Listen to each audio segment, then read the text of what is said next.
Magandang umaga, tanghali, hapon o gabi, kaibigan. Alam mo na ba na merong programa ang Meralco at tinatawag nila ngayon itong lifeline rate or bawas singil. Paano nga ba ito maa-avail at magkano ang matitipid ng consumer sa programang ito ng Meralco?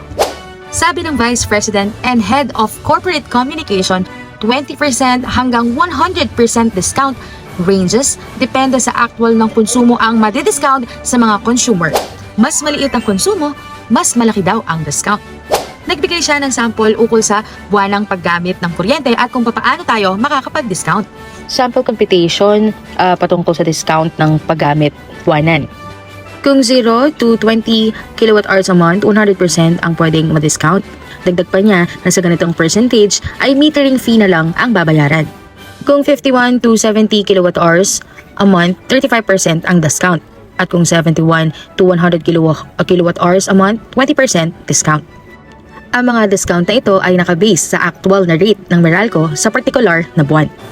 Halimbawa, kung 10 pesos kada kilowatt-hours rate at ang konsumo ay 21 to 50 kWh a month, ang mangyayari ay 50% ang mababawas sa ating power bill.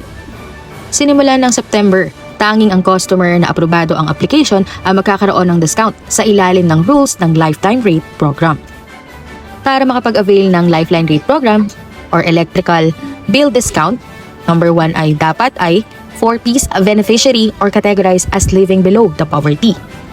Number 2 ay kumukonsumo ng 100 kWh below 1 buwan. Paano mag-apply at ano ang mga requirements? Number 1 ay magdala ng 4Ps ID. Kung hindi 4Ps beneficiary ay magdala ng Social, Welfare and Development Certificate. Number 2, kumuha lamang ng Lifeline Rate Form sa mga Meralco Business Centers or website at sagutan ito. Number 3 ay dalhin ang latest Meralco Bill. Number 4 ay pumunta sa Meralco Business Center at dalhin ang Lifeline Rate Form upang ipasa ito at mag-apply. Paalala lamang po na hindi lahat ay qualified upang makapag-avail ng Lifeline Rate. Kaya naman, ilan sa mga disqualified o hindi kasali sa programang ito ay Number 1, yung mga nakatira sa condominium. Number 2 is yung nasa subdivision. Number 3 is yung nasa net metering customer. At number 4 ay yung mga violators of Anti-Filthy Act. Kung may mga katanungan po kayo ay mag-comment lamang dito sa ating comment section at sasagutin po natin ang lahat ng inyong mga katanungan sa abot ng ating makakaya. Thank you guys for watching my videos and for more information, please like, comment, and subscribe. Bye!